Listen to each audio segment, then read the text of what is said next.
নোয়াখালী পিঠা বানাচ্ছি।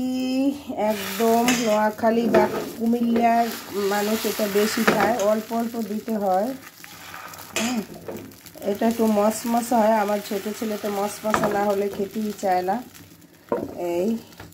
আর এই যে গোলা করে রাখছি, এটা পাতলা করে গুলতে হয়, ডিম দিতে হয়। আমি এখানে 2টা ডিম দিয়েছি।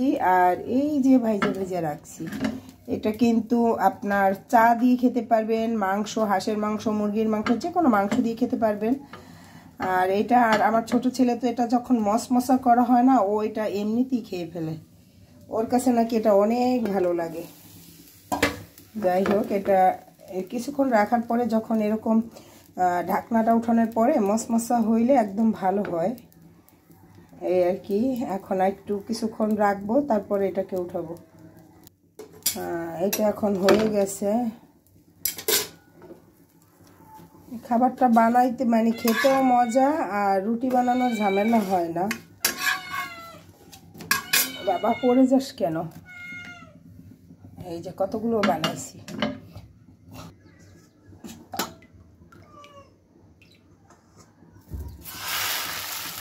এই যে অল্প করেই দিব, তা ঘুরিয়ে একদম। মানে নোয়াখালী বা কুমিল্লার যারা আছেন ওনারা তো মাটির খোলায় ভাজেন। আমার যেহেতু মাটির খোলা নেই, আমি এটা ফ্রাই প্যানেই করার চেষ্টা করি। আর আপনি যত ডিম দিবেন তত ভালো হবে। আমি 2টা ডিম দিছি এখানে, ডিমের পরিমাণটা বেশি দিলে আরও ভালো হয়। এরকম পাতলা হবে। বিড়াল, তোমার জন্য আমি আর কোনো খাবার, এই যে এই একটা মার দিতে হয়, এই আর কি। এই পিঠাগুলো কে খান আর কার কার সাথে পরিচিত? আর কুমিল্লা নোয়াখালীর আপুরা তো খায়, সেটা সবাই জানে। আর কে খান? আমি কিন্তু এক কুমিল্লার ভাবির কাছেই শিখছি এই পিঠা বানানোটা, আমার কাছে কিন্তু দারুণ লাগে।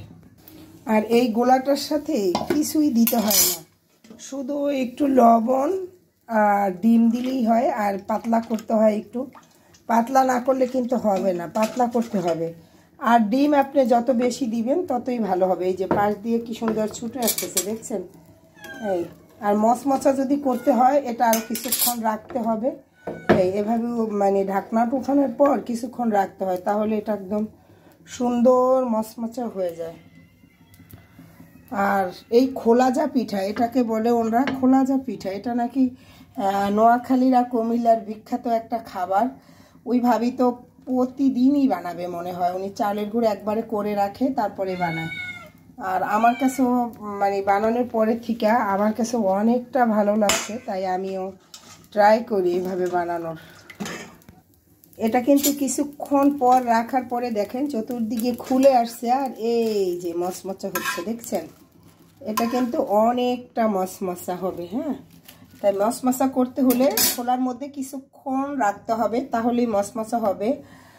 আর এই খাবারটা কে পছন্দ করেন আর কার কার সাথে এই খাবারটার পরিচিতি আছে সেটা কিন্তু অবশ্যই বলবেন। সবাই ভালো থাকবেন, সুস্থ এবং সুন্দর থাকবেন। আসসালামু আলাইকুম।